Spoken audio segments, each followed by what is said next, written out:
कार्तिक महात्म्य दूसरा अध्याय। श्री गणेशाय नमः।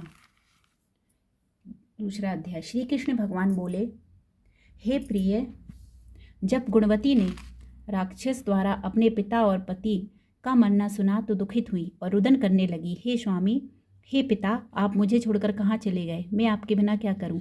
अब मेरे भोजन वस्त्र का प्रबंध कौन करेगा? अब मैं किसकी शरण लूं? मैं विधवा हो गई हूँ। विधाता का मेरे ऊपर कोप हुआ है।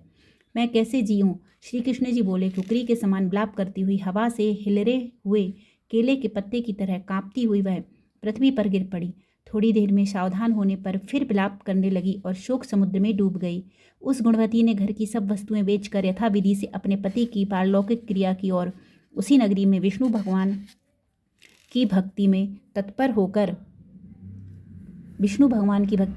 होकर इंद्रियों को वश में कर शांति से रहने लगी और मरण तक एकादशी और कार्तिक मास के व्रत आदि करती रही। हे प्रिय, यह दोनों व्रत मुझे अत्यंत प्यारे हैं, जिसके करने से भोग और मोक्ष की प्राप्ति होती है, पुत्र और संपत्ति मिलती है। कार्तिक की तुलना राशि पर सूर्य निकलने पर महापापी जो भी प्रातःकाल स्नान करते हैं वे भी मुक्ति को प्राप्त होते हैं।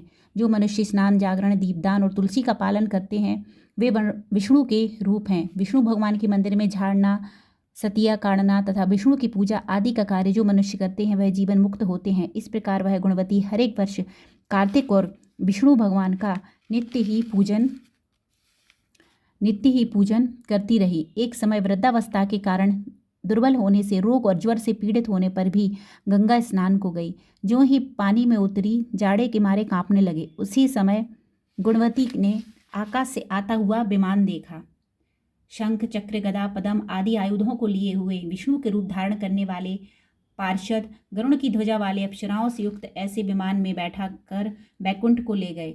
प्रदीप्त अग्नि के समान कीर्ति वाली गुणवती विमान में बैठी हुई कार्तिक व्रत के प्रभाव से मेरे पास आ गई। जब ब्रह्मादि देवताओं की प्रार्थना से मैं पृथ्वी पर आया तब वे गण भी मेरे साथ आए।